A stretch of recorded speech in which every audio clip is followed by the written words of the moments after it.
Bismillahirrahmanirrahim. Alhamdulillahi rabbil alamin. Wassalatu wassalamu ala al-mab'uthi rahmatan lil alamin.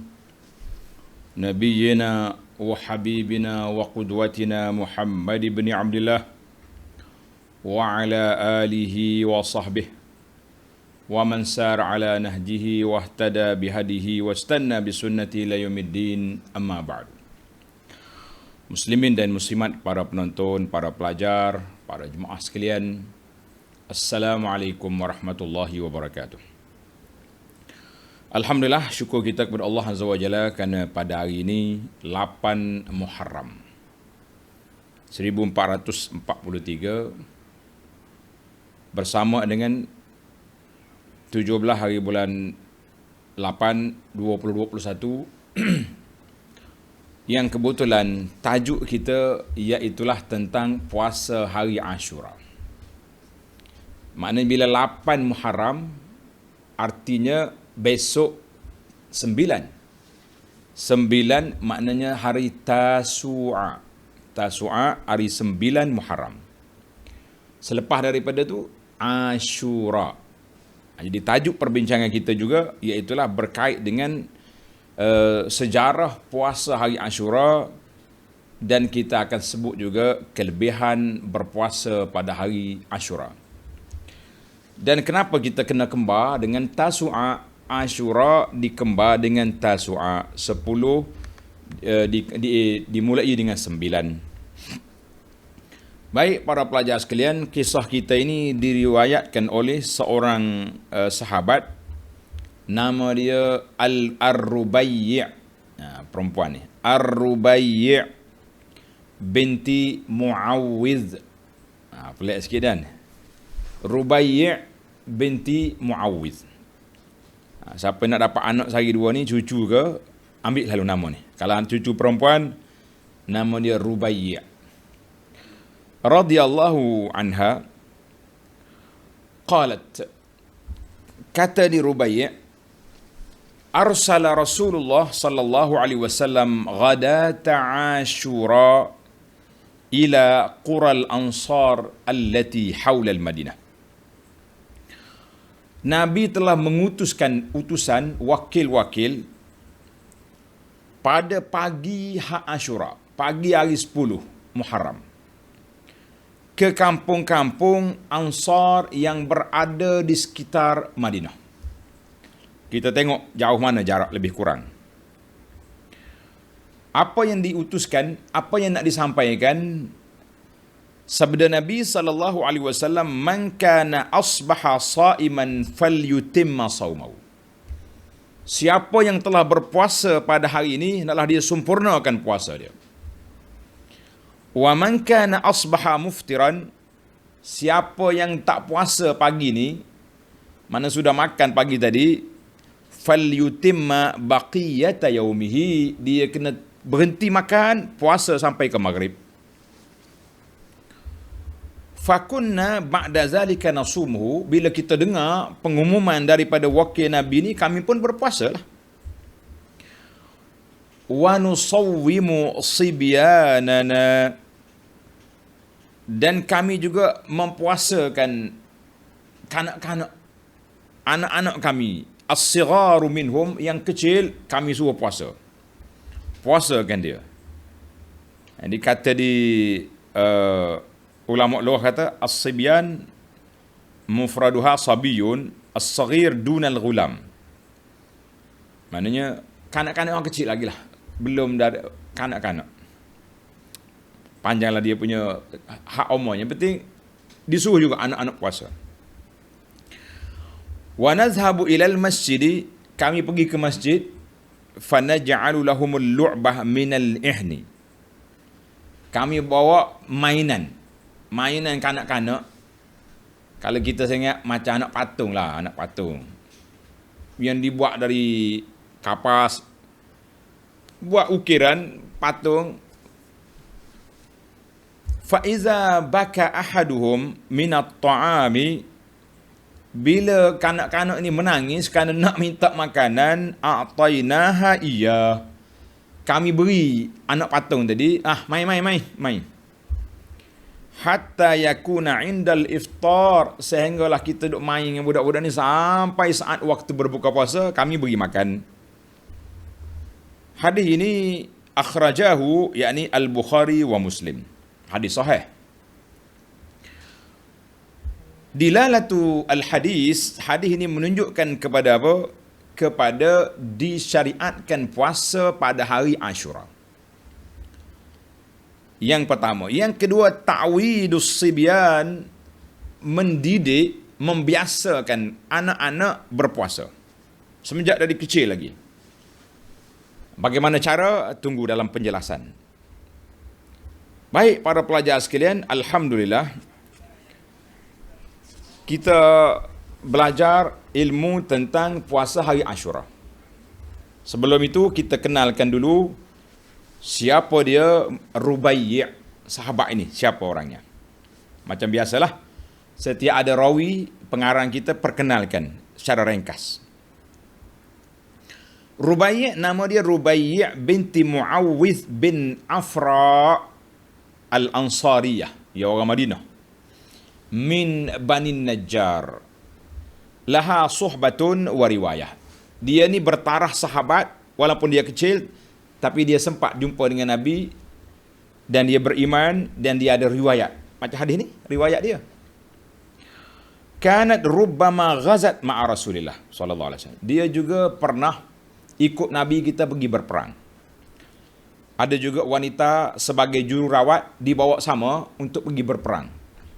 Dia tak boleh jadi tentera, tapi sekadar jururawat yang menyediakan makanan, itu peranan wanita. Wa kanat minal mubayyi'at bai'at syajarah. Dan dia juga termasuk salah seorang yang ikat setia dengan Nabi di bawah pokok di Hudaibiyah. Bawah pokok di Hudaibiyah. Wa abuha min kibaril badriyin. Ayah dia termasuk daripada orang yang kuat, orang kuat dalam peperangan Badar, iaitulah Muawwidh bin Afra. Kan dua orang pemuda yang mari cari Abu Jahal di mana dalam peperangan Badar. Dia pergi tanya Abdurrahman bin Auf, "Ya ammi, mana Abu Jahal?" Ayah dia ni. Kata dia Abdurrahman, dua orang pemuda ni apa dengan Abu Jahal? Abu Jahal bukan barangnya orang, bapak besar ni. Main-main ni. Bila Abu Jahal lalu, Abdurrahman kata, "Ya syabab, tu. Orang yang kamu cari tu Abu Jahal, tu dia." Sudah. Dua orang ni terekam terus ke Abu Jahal, dia tak fokus ke orang lain. Dia nak Abu Jahal. Dan dialah telah membunuh qatala Aba Jahlin. Dia telah bunuh Abu Jahal dalam peperangan Badar. Dua-duanya serentak pergi. Dua-dua berlari pergi bagi tahu ke Nabi SAW. Nabi kata, "Pedang kamu dah dikeringkan atau masih ada berdarah lagi ni?" Dia tunjuk. Nabi kata, "Kilakumah. Masya Allah, kamu berdua bunuh Abu Jahal." Dua-dua sahabat ni dapat mangkap bunuh Abu Jahal. Kita cerita lain. Abu Jahal ni kita nak cerita tentang Rubai'. Rubai' ni tuwfiyat fi khilafati Abdul Malik. Dia meninggal pada zaman pemerintahan Abdul Malik bin Marwan tahun 70-an, 70 lebih Hijrah. Radhiyallahu anha. Satu kisah Rubai' dulu. Dia kata, "Akhastu tiban min Asma binti Mukharribah." Aku nak beli wangian daripada makcik nama dia Asma binti Mukharribah. Siapa dia makcik ni? Mak pada Abu Jahal. Faqalat uktubi li alaik. Dia kata, "Ginilah aku nak berhutang ni." Butang ambil butang, tulislah. Faqultu na'am, uktub ala Rubai' binti Muawwidh. Dia dengar, dia ni ada sejarah ni. Faqad halliqi ay ud'u ala nafsika bida'il halqi illam tuwaffiddin. Halliqi, mana mu kena bersumpah, mu akan ditipu penyakit di tengkok kalau tak bayar hutang aku ni. Mak Abu Jahal pun debel juga mak dia kan. Wa innaki labnatu qatili sayyidi. Mu ni anak pembunuh tuan dia. Dia tuduh macam-macam lah. Fakultu la, bukan, bal ibnatu qatili abdihi. Dia ni anak kepada pembunuh hamba dia. Mak Abu Jahal tengok kawan ni jawab mulu. Qalat wallahi la abi'uki syai'na. Aku tak jual ada barang kamu. Apa cakap macam ni? Mak dia kata haramun alayya. Aku haram kalau aku jual minyak atar ni kamu. Dia pun jawab haramun alayya an ashtari minhu syai'a. Haram juga kalau aku beli barangmu. Masya Allah. Kemudian dia lari, tak jadi beli. Dia boleh balas dengan Mak Abu Jahal. Jumpa mana wallahu alam. Yang penting ada dalam cerita ni. Cerita ini ditulis oleh dalam kitab Al-Isabah dan juga dalam Al-Isti'ab. Nak dengar lagi cerita Rubaiyah? Kan wanita suka kan ni. Wa 'anil Rubaiyah, ini dia panggil biasalah dalam masyarakat ni hidup. Ada senang, ada susah. Kata orang, ada cerah, ada mendung, ada hujan, ada panas. Kana baini wa baini bin ammi kalam. Aku dengan anak pakcik aku, sepupu dia, suami dia, ada masalah. Jadi dia pun bila dia berkelahi dua dengan suami ni, faqultu laka kullu syai'in li wa fariqni. Aku suruh semua barang-barang aku ni, mu ambil lah, mu nak apa, tapi syarat mu ceraikan aku. Suami dia kata, qad fa'altu. Saya setuju dengan syarat awak ni. Sudahlah.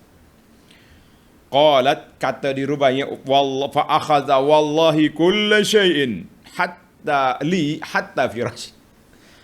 Suami ni angkat semua barang-barang, termasuklah tilam aku tidur nyawa lagi juga. Masya Allah, boleh jadi buat kenang-kenangan lah kan. Nak tidur ni, dah lah isteri tak ada, tilam pun tak ada, nanya. Tuan-tuan jangan bayang, orang zaman dulu bila nak angkat barang, bawa lori datang, tak ada. Rumah dia sangat simple je, macam duduk di pondok je. Pikul atau baru pun mungkin cukup. Bukannya ada peti, mesin basuh, nak buat lari apa lagi. TV, radio, tak ada semua tu. Faji'tu Osman, aku pun pergi jumpa Sayyidina Osman lah, nak tanya fatwa ni macam mana ni. Apa ni, angkat semua barang-barang ni, tempat tidur aku angkat. Fazakartu zalika lah. Aku sebut pada Sayyidina Osman, report dia, sedang saya dah ada di rumah dia dah. Dia kena tak, masa tu rumah dia kena kepung dah. Faqala asyartu amlak. Mula syarat yang kamu bagi tu menyebabkan dia boleh milik barangmu. Mu kata ambil semua barang aku. Kamu tak ada istisna. Patut mu kata barang-barang aku ni kecuali barang dalam bilik tidur ke, barang dapur tak boleh ambil. Mu kata ambil semua barang aku. Dia ambil. Khudh kulla syai'in laha hatta iqasa ra'siha insyid. Dia kata apa? Boleh ambil semua, termasuklah ni orang panggil pocok sanggul, kan sanggul wanita tu ada besi tu, pink ke apa benda. Kalau dia nak ambil hal tu pun boleh lagi. Dia mau bagi syarat terbuka sangat. Jadi banyaklah dia punya kisah. Ada katanya suami dia yang pergi report kepada Sayyidina Osman sebab banyak tak nak bagi, dia panggil apa ni, dirak ni baju besi dia, baju perang dia tak nak bagi, dia nak pergi perang lagi. Wallahu alam, yang pentingnya peristiwa ini disebut dalam Al-Isabah fi tamyiz as-sahabah. Yang kita nak maghza cerita ni ya, bahawa kita dengan suami isteri ni begitulah keadaan. Ada senang, ada susah. Dan kalau kita nak marah setara mana pun, jangan cuba bagi syarat-syarat yang menyusahkan kita. Hati-hati. Tak apa, awak tak nak dengan saya, beres. Saya tak suka dengan awak. Mau cerai aku, mau ambil semua barang aku. Sudah. Habis diangkut, awak nak buat apa? Biar ada had. Tak apalah, aku bayar 10,000, 20,000, boleh setakat tu. Tapi kalau kata ambil semua barang, habis kita tinggal kosong. Ini mulut tu kena jagalah, kena kawal. Jangan duduk orang panggil sebagaimana kata di ahli fikir, al-bala'u muwakkalun bimantiqi. Kadang-kadang bala tu datang dengan sebab mulut kita. Ini pun bila kita buat syarat lebih daripada hak, kita akan terikat dengan syarat. Jangan pula bila kita buat syarat kemudian kita menyesal, kita kata syarat main-main tu. Lah. Kenapa kamu bagi macam tu? Tapi dia nak tarik balik. Ni banyak kita ni yang langgar peraturan sebab kita buat syarat, lempar janji, tapi kita tidak berfikir kesan daripada janji yang kita buat itu. Jadi kena hati-hatilah kita berjanji dengan orang. Nanti bila tak dapat tunai janji, kita pula cari jalan macam mana tak nak tunaikan. Jadi akhir timbullah huru-hara dalam dunia. Ni ada orang mari tanya soalan tentang nazar. Dia bernazar pelik-pelik lah. Kemudian bila apa yang dia kata tu jadi, dia mari tanya ustaz, tak ada ke akta lain yang boleh tukar nazar? Kita kata Masya Allah. Waktu nak menazar tak tanya ustaz. Dah kena nazar, kena bayar unta ke, bayar apa benda 4-5 ribu, mula nak cari. Kena puasa sebulan. Ada yang mulut celupar ni. Dia kata kalau aku dapat sekarang, wajib atas aku puasa sebulan. Kena buat sebulan ambil. Itu nasib baik dia kata sebulan. Kalau dia kata sebulan berturut-turut, lagi dahsyat. Dia puasa 29 hari, dia tinggal 1 hari. Kena mula balik. Satu balik. Jangan main-main. Jangan celupar mulut dalam masalah-masalah syarat, dalam masalah janji, dalam masalah nazar. Hati-hati bila kita nak bercakap. Bukan senang. Bukan senang. Orang dengar janji, dia ingat. Orang yang bercakap, berjanji, dia mudah lupa. Sebab tu dia boleh berjanji. Orang yang boleh berjanji dengan orang ni sebab apa? Sebab dia mudah lupa. Bila Ataupun satu lagi, bukan mudah lupa, buat lupa. Ini penyakit. Baik para pelajar sekalian, tamatlah pengenalan kita tentang Rubaiyah radhiyallahu anha. Banyak lagi cerita dia. Mudah-mudahan dalam depan nanti bila kita jumpa yang lain, dia akan cerita pula. Jadi tuan syekh kita ni dia ikut munasabah. Munasabah ni maknanya setiap jumpa cerita dia akan apa? Dia akan ceritalah orang tu sikit-sikit, mungkin kadang-kadang berulang kali, kan? Kadang-kadang berulang kali cerita tu sebab mari pula nama lain, tapi yang menariknya dia akan cerita tak berulang sangatlah cerita tu, bolehlah. Baiklah. Kita pindah kepada isu yang kedua, Ashura. Puasa hari Ashura. Ashura tu mari daripada perkataan Al-Ashur. Al-Ashur tu apa? Al-Yawmul Ashir min Muharram. Hari ke-10. Asyara. Ni tuan-tuan puan-puan yang belajar bahasa Arab. Asyara 10. Ashirun ke-10. Ashirun ke-10. Tasu'a ke-9. Tis'a makna 9. Ingat dah kita ni, kan? Baik. Terdapat 2 hadis yang mengisahkan cerita sejarah hari Ashura. Hadis yang pertama, hadis Aisyah radhiyallahu anha, qalat, kana yaumu Ashura yauman yasumuhu Rasulullah sallallahu fil jahiliyah. Hari Ashura ni Nabi dah berpuasa zaman jahiliyah lagi. Maknanya zaman sebelum hijrah. Sebelum jadi Nabi. Itu makna zaman, bukan Nabi jahiliyah. Betul bahasa. Bukan Nabi jahiliyah, tapi zaman jahiliyah, maknanya zaman sebelum Nabi dibangkitkan. Wa kana Quraisyun tasumuhu fil jahiliyah. Orang Quraisy juga berpuasa pada zaman jahiliyah. Bila Nabi, falamma qadiman nabiyyu sallallahu alaihi wasallam al-Madinata, bila Nabi kita sampai di Madinah, Nabi berpuasa dan Nabi kita suruh sahabat-sahabat berpuasa. Ingat baik, Nabi sampai di Madinah bulan Rabiul Awal tahun pertama. Lepas dah Muharram. Dia berpuasa bila? Tahun yang keduanya. Ramadan Muharram tahun yang kedua, Nabi puasa. Pada bulan Syaban tahun yang kedua juga turun wahyu mewajibkan puasa Ramadan, maka ketika itu bertukar status. Daripada wajib puasa Ashura kepada sunat yang wajibnya puasa Ramadan. Dan yang ingatlah. Wa kana Ramadan huwa al-faridah. Maknanya Ramadan jadi fardu, Ashura jadi sunat. Faman syaa shamahu wa man syaa aftarahu. Siapa dia nak puasa, puasa. Boleh pahala. Siapa tak nak puasa, tak payah puasa, tak berdosa. Tapi kena ingat, tak berdosa, rugi pahala. Itu yang kita tekan hari ni. Yang dakwah Abu Anas ni duk tekankan masalah pahala-pahala. Yang sahih kita tekankan. Tapi janji-janji palsu melalui hadis-hadis palsu, tidak melalui saluran yang benar, mengikut perlembagaan syariat Islam, kita mengatakan itu tipu nama dia. Mana boleh. Ini orang besar-besar ni, untuk guru juga ni cerita. Tapi kalau tidak mari daripada Nabi, kita kata itu tak boleh. Dia panggil hadis palsu, tak boleh diwar-warkan. Ni banyak ni kelebihan hari Ashura ni. Saya tengok tadi senarai panjang begini penara. Buat ni, semua tu tidak ada dalam riwayat yang sahih. Yang sahihnya berpuasa saja. Ingat baik. Itu hadis yang pertama, hadis Aisyah riwayat Bukhari. Kemudian kita pindah kepada hadis yang kedua. Hadis yang kedua,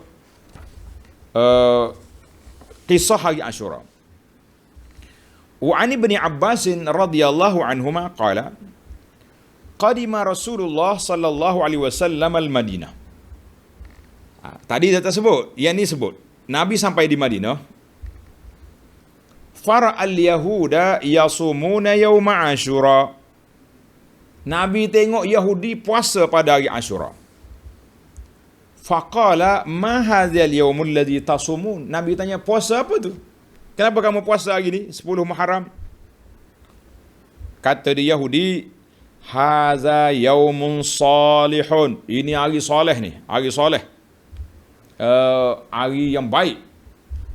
Hadza yaumun najjallahu bani Israel min aduwihim. Hari inilah, hari Ashura ni, hari Allah selamatkan Nabi Musa dengan Bani Israelnya daripada Fir'aun.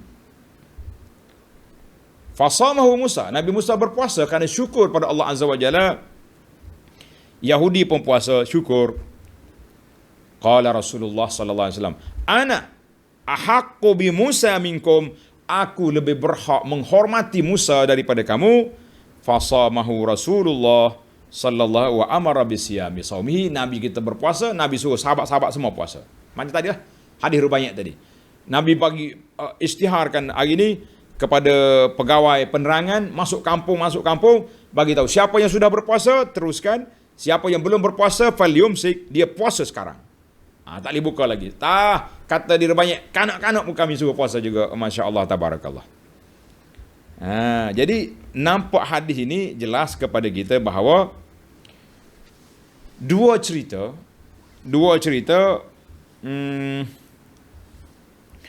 bila Nabi mula puasa, jawabnya di Mekah lagi. Zaman jahiliyah dulu, orang jahiliyah Mekah pun tahu puasa Ashura. Tak tahulah sebab apa jahiliyah tu puasa, adakah kerana Nabi Musa ataupun kerana lain, kita kata wallahu a'lam. Boleh jadi dia berpegang dengan ajaran Nabi Ibrahim ataupun nabi-nabi dulu sampai kepada mereka ajaran Yahudi dulu, ajaran Yahudi dulu sampai kepada mereka sebelum mereka tukar agama itu, agama semua berhala, wallahu a'lam. Yang pentingnya jahiliyah juga puasa hari Ashura.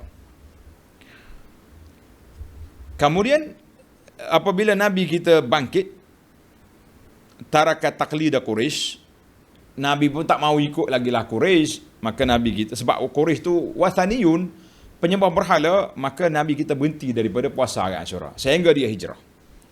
Ini analisa yang dibuat oleh para ulama. Apabila Nabi kita berhijrah, bila bulan Rabiul Awal, tahun yang pertama hijrah, Nabi sampai di Madinah, tempat Yahudi. Yahudi ramai di sana. Untuk nak menjinakkan Yahudi, Nabi tak suruh kita berbeza dengan mereka dalam beberapa perkara yang boleh disatukan. Contohnya, kiblat solat ada ke Baitul Maqdis. Tak payah pusing. Walaupun Nabi suka kiblat tu ada ke Mekah, Kaabah, tapi Nabi kita biarkan dulu ada Baitul Maqdis. Dan juga syar'u man qablana, syariat orang dulu boleh je kita ikut selama tidak bercanggah dengan syariat kita. Itu kaedah dia. Berdasarkan kepada Al-Quran, ulaikal ladzina hadallahu fabihudahu muqtadih. Orang dulu tu, orang yang telah mendapat hidayah Allah, maka kamu ikutlah mereka. Jadi tidak salah. Cuma bila mari Muharram, ingat Nabi sampai Rabiul Awal, Muharram tahun yang kedua, lebih kurang 10 bulan yang akan datang, maka Nabi kita sallallahu alaihi wasallam dapati Yahudi puasa pada hari Ashura. Maka Nabi pun berpuasa juga. Kerana inilah saya kata, tuan-tuan dan puan-puan, saya rasa terkilan. Quraisy yang kafir tahu hari Ashura. Yahudi pun tahu hari Ashura. Kamu umat Islam tak tahu hari Ashura. Hari Ashura buat kenduri lah, buat orang Kelantan kata bewah lah. Orang tak puasa malah tu cerita lain. Ni orang baik-baik ni, ahli masjid ni, macam tuan-tuan dan puan-puan ni, tak tahu hari Ashura, buat kenduri. Musim PKP ni tak ada lah. Saya terima kad. Dia tulis 10 Muharram, jemput kad kahwin. Saya kata minta maaf lah. Kenapa lawan arus sampai begini sekali? Tak tahu. Yahudi pun tahu, Quraisy pun tahu, awak tak tahu. Ajaib. Baik. Bila Nabi tengok, Nabi suruh puasa, maka kata ulama, asalnya wajib puasa hari Ashura itu. Wajib. Ba'da samaniyata ashhur, selepas 8 bulan nanti, kan Ramadan, mari bulan Syaban tahun yang kedua, nazala, turunlah syariat ayat Quran, faman syahida minkum syahra falyasum. Tengok dalam surah Baqarah ayat 185 kah? Faman syahida minkum syahra falyasum. Siapa dia jumpa bulan Ramadan, maka wajib dia puasa. Maka Nabi kita tidak lagi menjadikan Ashura sebagai wajib, tapi Nabi kita menggalakkan sebagai puasa sunat. Dan puasa Ramadan wajib. Baik, dalam bulan Syaban tahun yang kedua saja, 2 isu besar berlaku. Yang pertama, Nabi kita tak lagi wajib puasa Ashura, yang wajibnya puasa Ramadan. Itu kita telah menyalahi peraturan Yahudi. 1. Yang kedua, berlakunya pertukaran kiblat daripada Baitul Maqdis ke Kaabah. Pusingan 360 darjah. Mana Kaabah sini, Baitul Maqdis sini. Nabi kita pusing ke Mekah. Bising Yahudi, apa Muhammad ni? Apa Muhammad ni? Dulu ikut kiblat kita, sekarang ni tak ikut. Tapi orang yang mati tak ikut kiblat tu, macam mana dia orang tu? Dia main provokasi. Dia punya cyber tropo dia kuat juga tu. Serang Nabi SAW. Jadi apa boleh buat? Baik. Yahudi marah. Maka tinggal lagi lah puasa Ashura tu sampai ke saat ini menjadi sunat. Mana dalil sunat? Tuan-tuan ingat hadis yang sahih diriwayat oleh Imam Muslim an Abi Qatadah radhiyallahu anhu qala wasiyamu yaumi Ashura. Puasa wasiyamu Ashura, puasa pada hari Ashura, inni ahtasibu ala Allah, aku mengharapkan Allah Ta'ala an yukaffira sanata allati qablah, Allah Ta'ala menghapuskan setahun dosa kita selepas. Mana kita puasa 14 jam, dihapuskan dosa setahun. 360 hari. Masya Allah, tabarakallah. Hadis ini sahih diriwayat Imam Muslim. Sebab itulah kita kempen. Tapi orang duduk kempen dalam senarai panjang. Saya pun tak save tadi senarai panjang. Kelebih hari Ashura, macam-macam. Bercelok mata lah, pakar ni, betul. Semua tu tidak ada dalil yang sahih. Kalau ada, saya kempen tuan-tuan hari ni. Kalau ada yang dalil-dalil yang sahih, insya-Allah Abu Anas tidak akan bakhil, tak akan sembunyi sebarang. Kita akan sebut, tuan-tuan buat ini pada hari. Macam kita kempen hari Arafah baru. Kita kempen 10 awal Zulhijjah. InsyaAllah. Mudah-mudahan kita boleh pahala mengimpen orang. Perkara yang sahih, perkara yang benar. Baik, yang ketiga, Nabi kita hantar ke kampung-kampung di sekitar Bandar Madinah. Ibnu Abbas kata dalam riwayat, dia kata apa? Ila ahli qaryatin ala ra'si arba'ati farasikh. 4 farsah. Pada hari Ashura, bagi tahu siapa yang puasa teruskan, siapa yang belum puasa berhenti makan sekarang, puasa sampai maghrib. Jauh mana daerah sekitar 4 farsah. Yang menarik kita ni, dia kata 1 farsah, panjanglah dia punya, berapa meter kali, payahlah. Tuan-tuan, sekitar 10 km. 10 km lebih. Ini tepat sebagaimana yang saya dah tulis dalam buku Madinah ni, tuan-tuan tengok. Ini buku Madinah Munawwarah, kelebihan dan sejarah. Bahawa Bandar Madinah sekarang, dia punya jarak tanah haram Madinah tu 15 km. Daripada Jabal Air sampai ke Jabal Sur 15 km.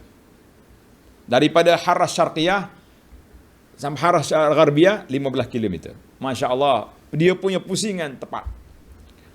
Allahu Akbar, menarik tuan-tuan. Saya tulis dalam buku Madinah ni, kita kata ini mukjizat Nabi sallallahu alaihi wasallam. Jangan lupa kembar dia ada satu lagi buku, nama dia Makkah Al-Mukarramah. Ini sejarah Mekah. Tuan-tuan boleh ambil lah baca. InsyaAllah mudah-mudahan ada manfaat. Baik. Yang keempat, Nabi kita sallallahu alaihi wasallam mengambil berat dengan puasa pada hari Ashura. Sehingga Nabi kita hantar utusan bagi tahu sekitar penduduk Madinah ni lebih kurang 15 km. Mana penduduk tanah haram Madinah sekitar itu. Suruh puasa. Sebab dia sudah jadi wajib pada awal tahun tu, maknanya Muharram tahun yang kedua wajib puasa hari Ashura. Satu hari je, bukan sebulan. Baiklah, para jemaah, para pelajar sekalian, kita kempen hari Ashura kerana adalah hadis Nabi sallallahu alaihi wasallam. Isu yang kelima, bidayatud dakwah, permulaan dakwah ini Rasulullah sallallahu alaihi wasallam berpegang juga dengan amalan-amalan para anbiya yang terdahulu. Sehinggalah kedengaran Yahudi perli Nabi sallallahu alaihi wasallam. Dia kata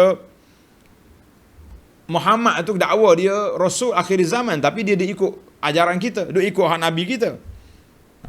Dia main. Macam tadi lah isu solat ke Baitul Maqdis, puasa Ashura. Maka Nabi suka nak berbeza dengan Yahudi. Nabi tak mau ikut Yahudi.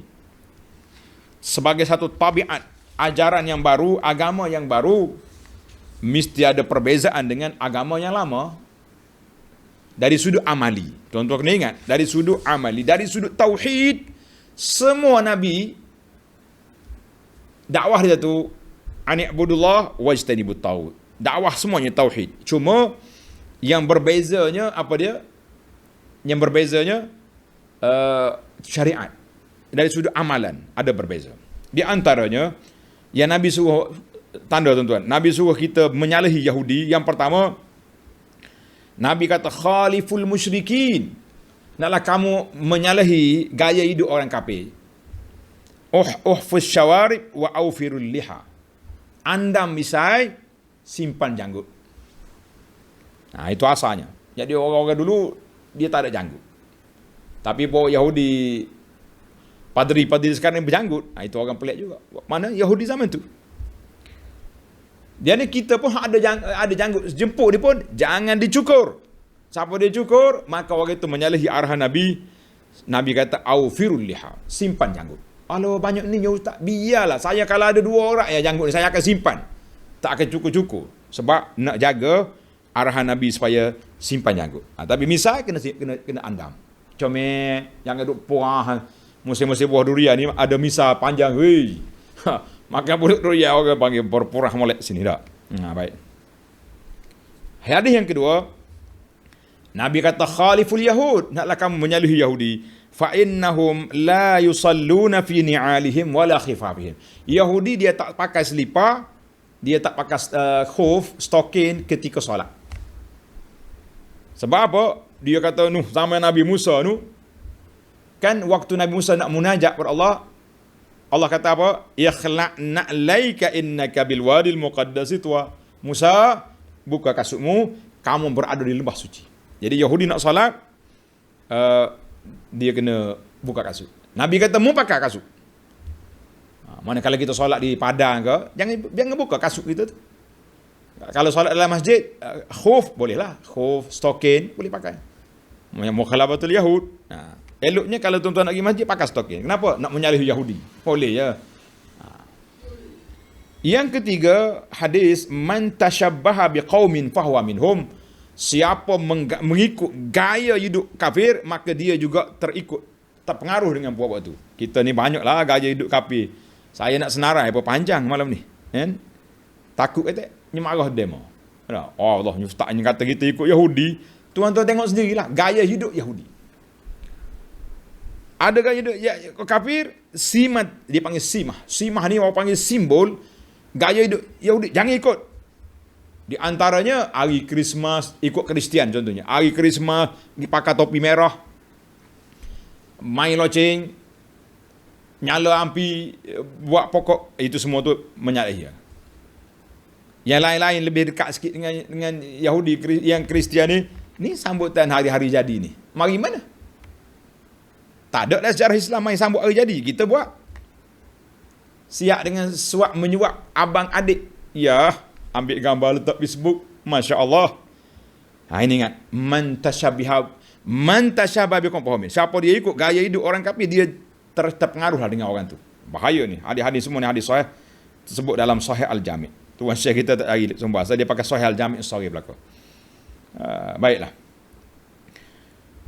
Jadi menyalahi perbuatan Yahudi ahlul kitab kafir, segala jenis kafir ini min simati amah lil musatu, simbol besar bagi orang Islam.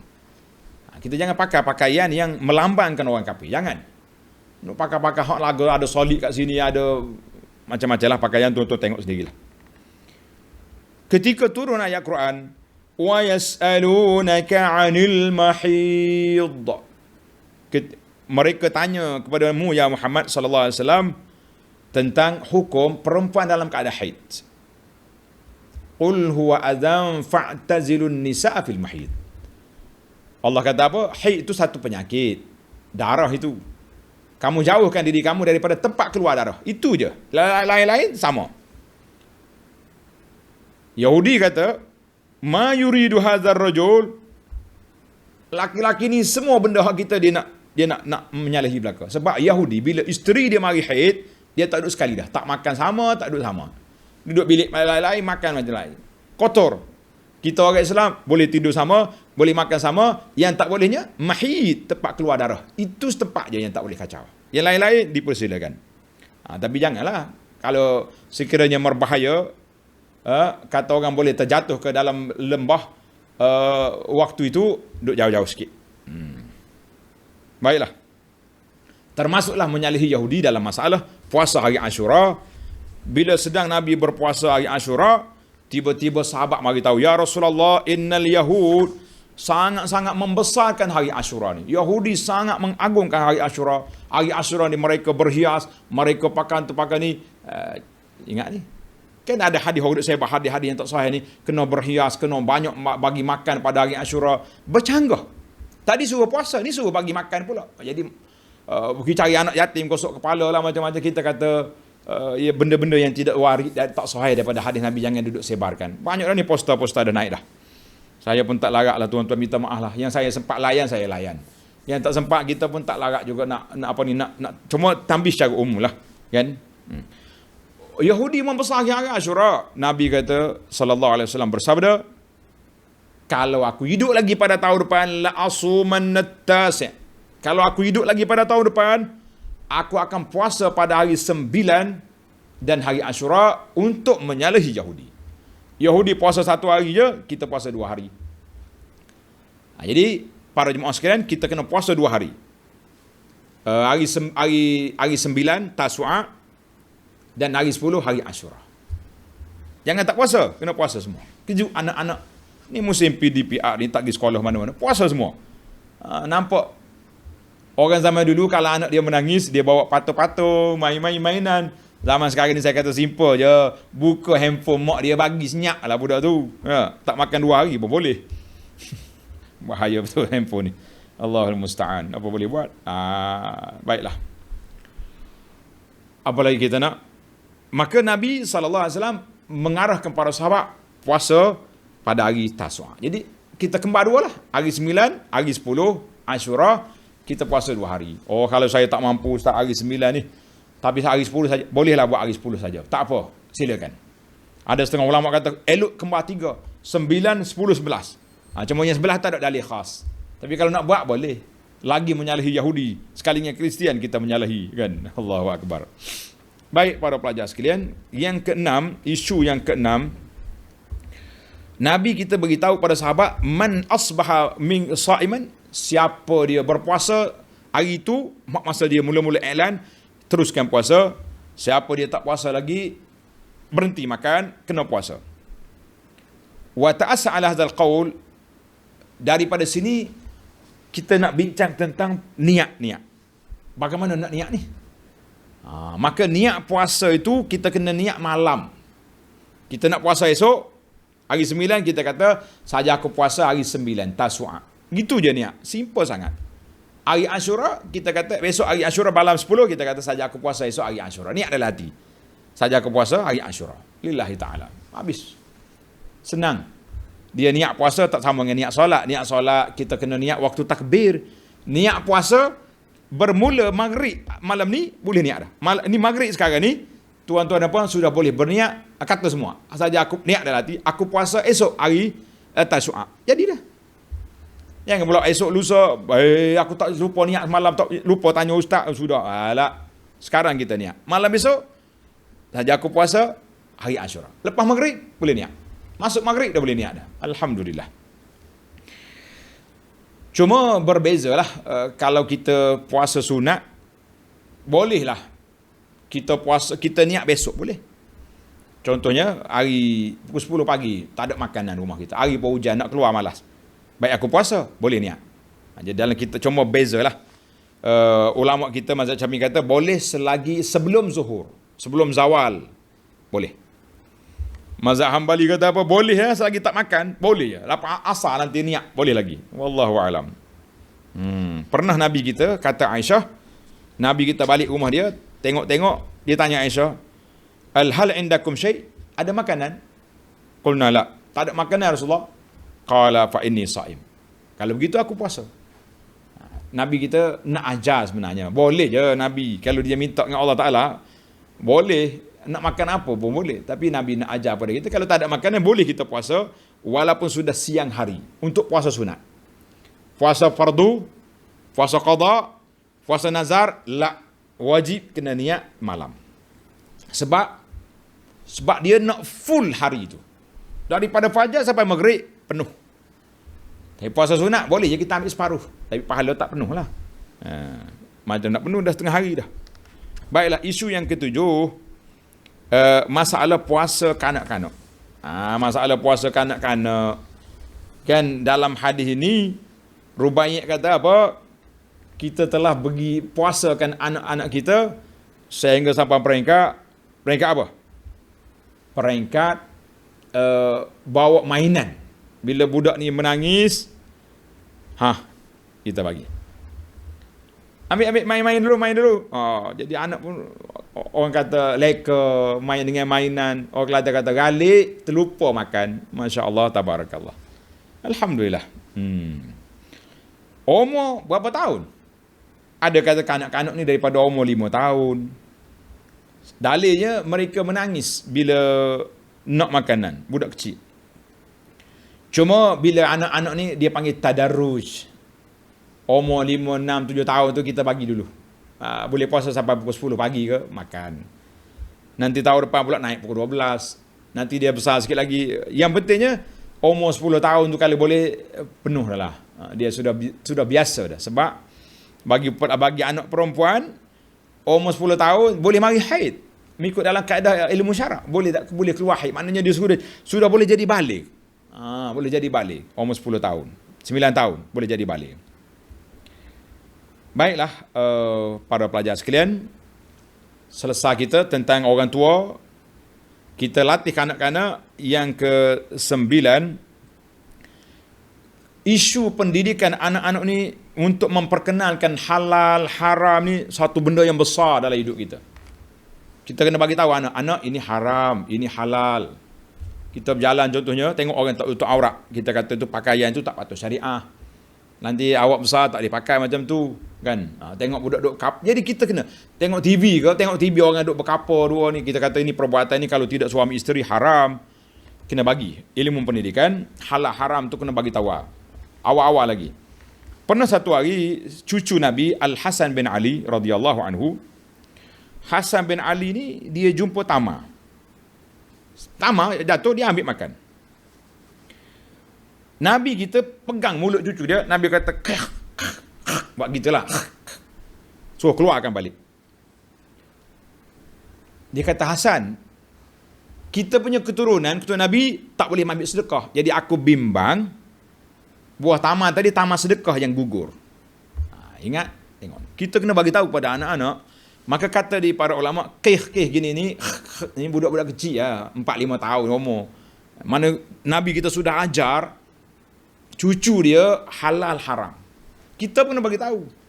Anak contohnya beli makanan sekarang ni banyak ni makanan yang dijual, masuk di sekolah tak boleh jual makanan kan, di kantin terhad.